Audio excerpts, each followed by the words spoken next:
I'm now going to do activity 1.2.3 part 2.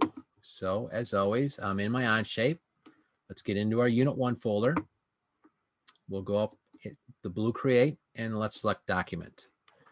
Of course, we're going to give it a good name, 1.2.3 part 2. And we'll hit OK. Let's turn off our top and our right plane. We only need one. And I'm going to start off with a sketch. So let's go to our sketch tool. We're going to sketch right on our front plane. And I'm going to flip my front plane right toward me. As always, I'm always going to start at the origin. So I'm going to click on my origin. I'm going to open up a little rectangle. So now I'm going to look at my front view, and I see my basic bottom box down there is 0.5 high, and it is 2.25 wide. So let's go into dimension. We'll click on the side here. We're going to make that 0.5 high, and we'll click on the bottom right down here, and we will make that 2.25. I'm looking good. Let's go into isometric view, hit our little green check mark. We'll go to our extrude tool. We'll click on our box.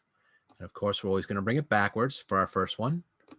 If I look at the top view of my drawing, I see that this goes back 1.25 deep. So let's start off right there. Hit my little green check mark, looking pretty good. I don't need my front plane, work plane anymore, so we're going to turn it off just so it's out of my way. So we'll go up here and we'll turn it off. Well, if I'm looking at it, I have a notch in the front of this. I can either do that notch from here or up on top. Doesn't matter which surface I pick. I'm going to pick this one right down here, the front one. I'm going to right click on it and do a new sketch, and I'll flip that front view right at me. All right, I'm going to go make a rectangle. Okay, I'm going to start on this top line right here, and I'm just going to open up a rectangle. I'm going to bring it right down to the bottom line right down there. Well, if I look at my drawing, I have two dimensions. They're both the same. So from this edge of that new box to the edge of my existing box, try that one more time. I see that it's 0.5. The other side being the same. So I'm going to click on the two edges over there. And we're going to make that 0.5.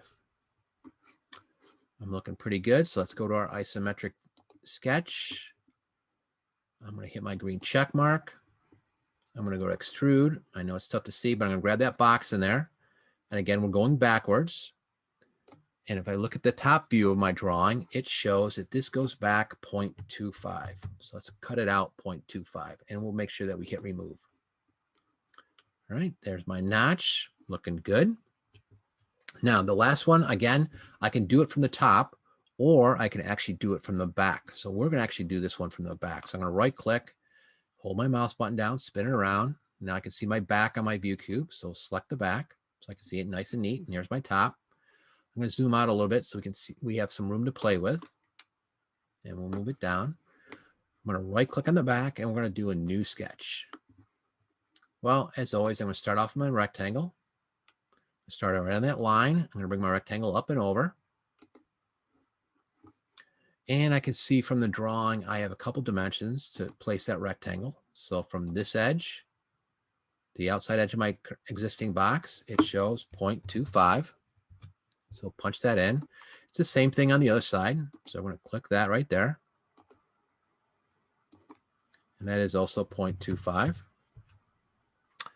And when I'm looking at my drawing, it shows that this is 0.5 high. So let's give our box a dimension height, 0.5. Okay. Now we see that we have a round top. Okay. And it kind of shows the center of that circle almost on this line, which it is. So let's go up to our circle tool, and I'm going to slide my cursor along here until that little orange box pops up. That means it's the midpoint. So I'm going to click on the midpoint, and now I'm going to bring my circle all the way over until I see that little orange box pop up on the corner. Okay, it's looking pretty good. Now, I only need the top round part, so I'm going to kind of clean this up. I'm going to go up here to the little scissors. That's my trim tool. And I'm going to trim out what I don't need. Okay, so I don't need all that line work. All right, I have another hole that's in the middle. So let's go to our circle command. I'm going to click on the center of that one again. I'm going to open up another circle.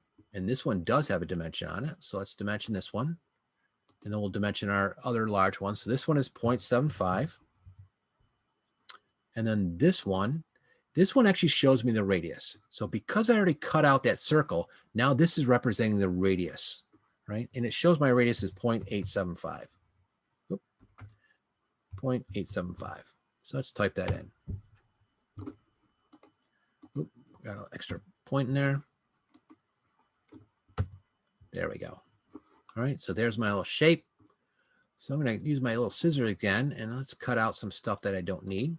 So I'm going to get rid of some of these lines that I don't need. Just the shape that I need. I like that. Let's finish our sketch. I'm going to leave it like this. Now I want this shape. I don't want the inner circle. So I'm going to click on that shape. And now I can see, ooh, now I can see the hole in it real nice. So I'm going to go to my isometric view. Well, this time I want this coming forward because it sits right on top of that piece. And I look on there, it shows me that this is 0.5 wide. So I'm going to make that 0.5. We'll hit enter. There's my piece. We'll click our green check mark. And there is activity 1, 2, 3, part 2.